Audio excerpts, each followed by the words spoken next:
হে high, আবার চলে আসলাম তোমাদের সাথে আরেকটা ব্লগ নিয়ে। আজকের ব্লগটা একটু আলাদা হবে, কারণ আজকে আমাদের পুচকি সোনাটার বার্থডে। মানে আমার ভাগ্নি হয়, আমার বরের ভাগ্নি মানে আমারও ভাগ্নি।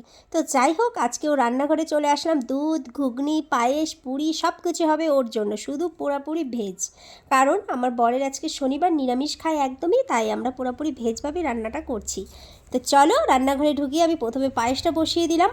পায়েস রান্না করার পরে আমি করব ঘুগনি। ঘুগনিটা রান্না করে পরে করব নিরামিষ সবজি, যেটা হচ্ছে তোমার বাঁধাকপি সব কিছু দিয়ে আমি সেদ্ধ বসিয়ে দিয়েছি। আর এখানে দেখো জিরা ফোড়ন দিয়ে আমি বসিয়ে দিলাম ঘুগনিটা প্রথমে। তারপরে ঘুগনিটা হওয়ার সাথে সাথে ওইদিকে দেখো আমার বর পুরোপুরি হেল্প করছিল আমাকে, আর এদিকে লুচিগুলো বেলে দিচ্ছিল। ও আমার লুচি না, গোল হয় না, ওটা তাও খুব সুন্দর গোল হয়েছে। যাই হোক, এক এক করে লুচিগুলো ভেজে নিচ্ছি।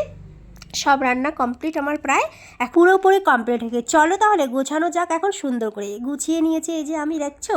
আর এদিকে দেখো, চলো আমি বার্থডে গার্লকে তোমাদেরকে দেখাই। এই তো আমাদের বার্থডে গার্ল, খুব মিষ্টি ও।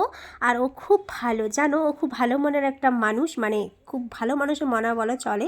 তো যাই হোক, এই দেখো আমাদের ডেকোরেটটা কেমন হয়েছে অবশ্যই জানিও, হ্যাঁ। আর ওর জন্য কিন্তু অবশ্যই একটা বার্থডে অবশ্যই লেখো তোমরা সবাই, কারণ ও একটা ছোট্ট একটা মেয়ে, খুবই ভালো একটা মেয়ে, বড়দের কথা শুনে খুব, আর খুবই ভালো। ওকে ভালো বলা খুব চলে, কারণ ও না খুবই একটা মিষ্টি মেয়ে। তো যাই হোক, আমরা এক এক করে আশীর্বাদ দিচ্ছি। আর এখন কেক কাটবে সবাই, কিন্তু দেখো, হ্যাঁ, ওকে মন ভরে আশীর্বাদ দিও সবাই।